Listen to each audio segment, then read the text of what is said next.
Alright, mates. Back in the garage again. Just wanted to give you a little update on what's been happening with this motorcycle here. We have a 21 Sherco SE 300 factory.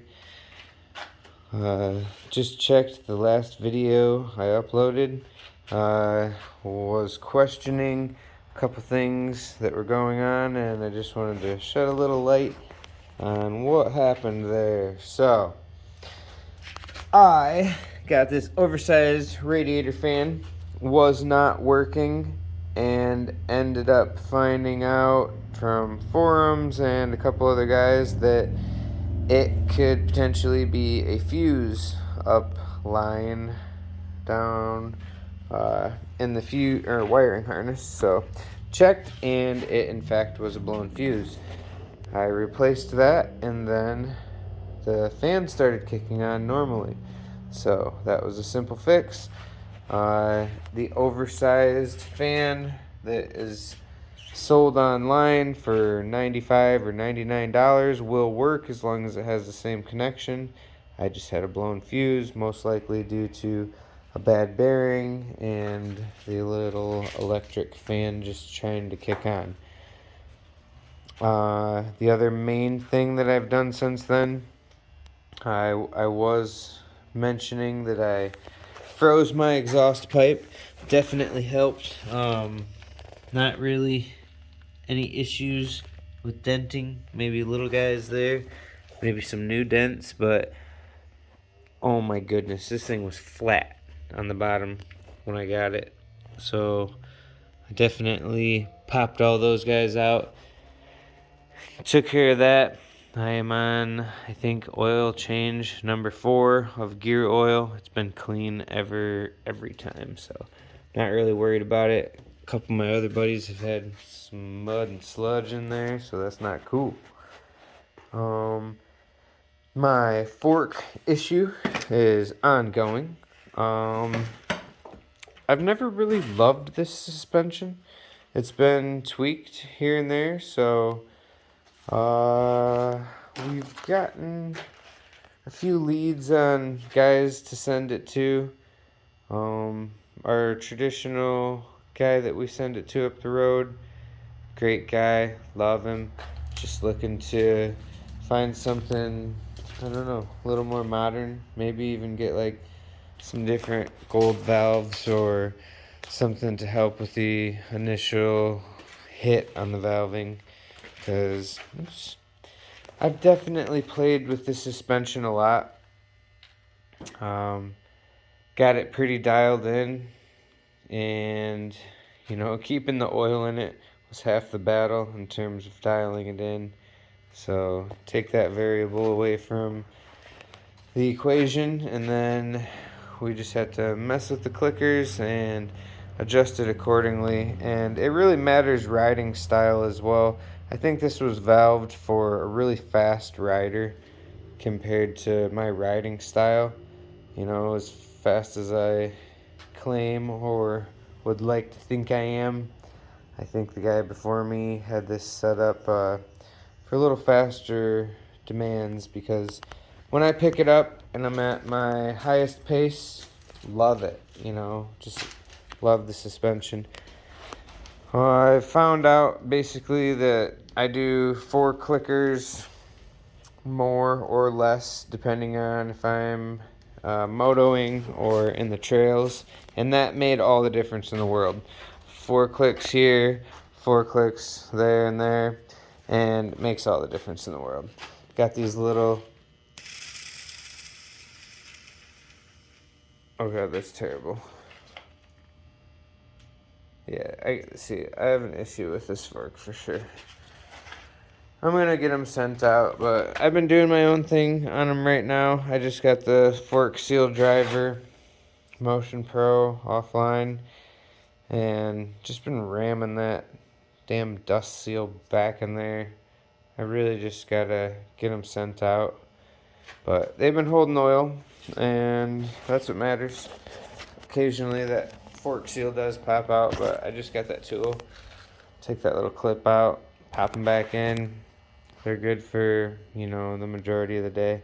Sometimes I'll find them at the bottom when I'm hitting it real hard. I just did 48 miles at Everett the other day.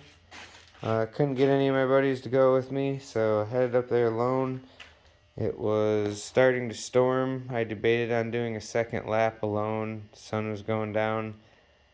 Made it all the more exciting and all the worthwhile because I had to push it. First one I did a little over 2 hours, and second one I did a little under 2 hours, pushing it a little harder. Just acting like a bear was chasing me the whole time. I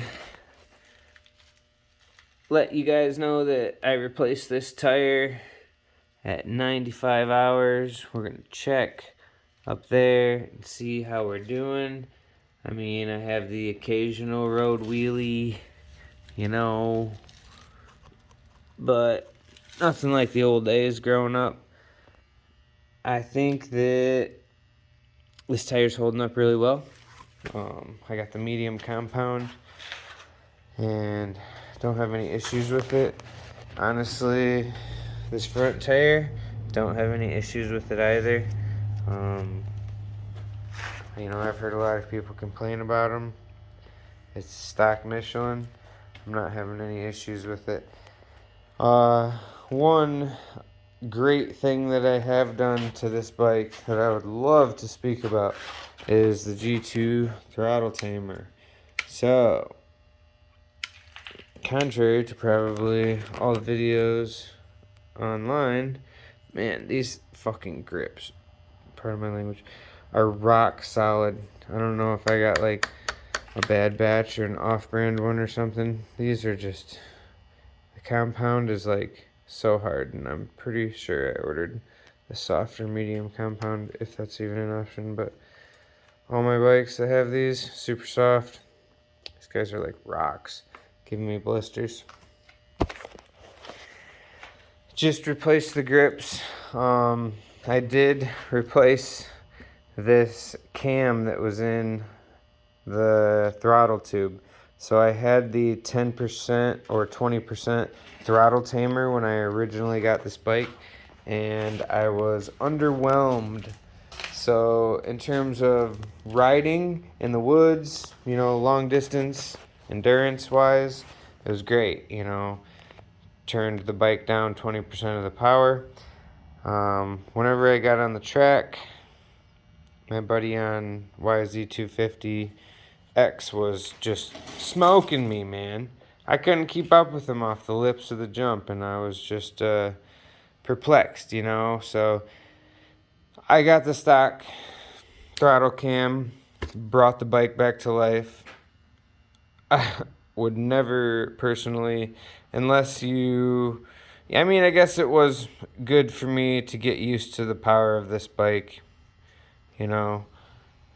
Not that I'm not used to powerful machines, but it was a little punchy, you know, initially getting used to it, changing the map switches back and forth, and the throttle tamer just took the life out of this bike, man. It just sucked the life out of this thing, honestly. You should be able to control your throttle by yourself. That's my personal opinion, because this bike is way faster now.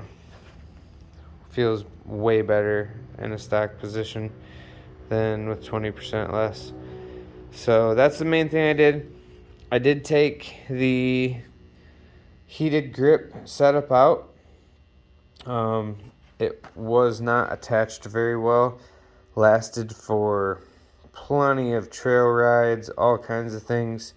Signed up for my buddy and our first hair scramble a couple months ago at the beginning of the year, the BCMC hair scramble, and that little on-off switch to the heated grips. I did use it because I was wet at one point with a lot of rain and whatnot, a little bit of weather condition and whatnot.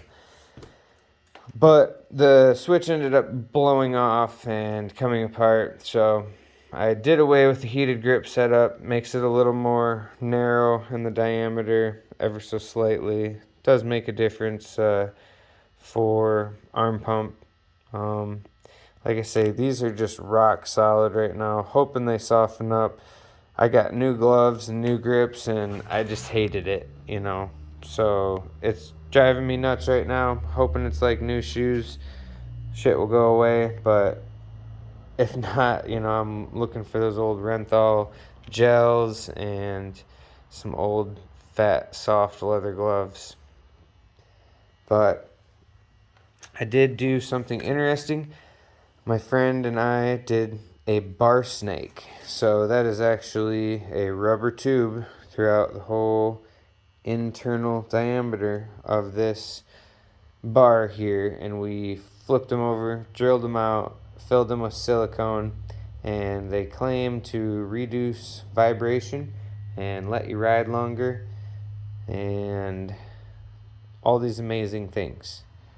And let me tell you what, they're pretty cool. They completely changed the feel of this machine. Um, I would encourage you to try it if you have excess vibration, arm pump, any of the above. Game changer. You know, I think it was $40 and a thing of caulk silicone compared to, you know, your 350, 450 on up, anti-vibration, your oscillating or every direction vibration dampening bar mounts. These things are incredible. I don't feel anything on my hands. Now, that being said, I think that those vibrations are going somewhere. I think the front tire, the frame, a lot of other sections of this bike vibrate a hell of a lot more with that in. Now, it's really important that your points of contact don't have vibration or wear you out, so it's user friendly. However, in the first 10 hours of riding the bike, let's back this up. I did a 3-hour hair scramble. No problems before I did the anti-vibration bark busters. Reinstalled everything within the first 10 hours of the riding. Everything came loose, vibrated loose. Triple clamps underneath here, bar mounts. Never seen anything like it. So I had to tighten everything up, and thank God that didn't happen during a race. Hasn't happened within 100 and some hours on this bike. I think the bark busters had something to do with it, but I didn't tighten everything else back up, you know, before while I was just removing the bars. So could have been that reason, just time to be tightened, but I think there's something to be said about that transfer of vibration there. What else since then? I have gotten a new front sprocket. The old one was definitely worn out. The float has stuck on me a couple times. I've never overheated this bike. Never had the need for that extra overflow coolant tank. I have been to the motor track, been to a bunch of different trail systems, and the setup works pretty well. I'm definitely overall happy with this bike. Last ride I did was Everett. Ride before that, we did a small mini moto track locally, and we are at 115 hours. So not many more. About 400 more miles than last time.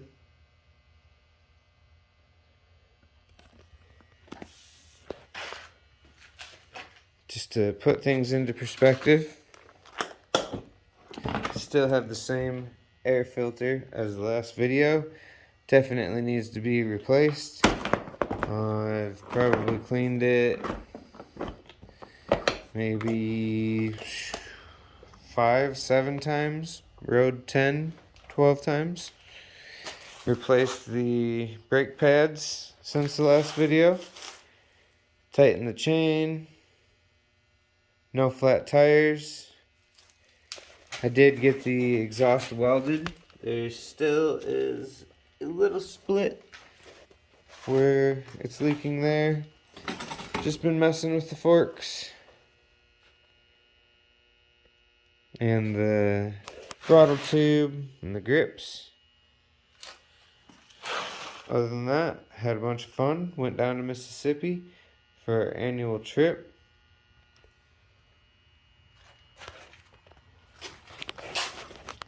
Everything's working as it should. I've laid it down a couple times. No major crashes.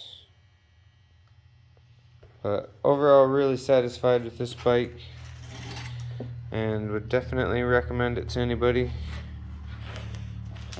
Super fun machine. Let me know if you're local. Probably wouldn't recommend putting an ORV sticker there. She's got some tap points. That's about it, mates. Take care. Cheers. Till next time.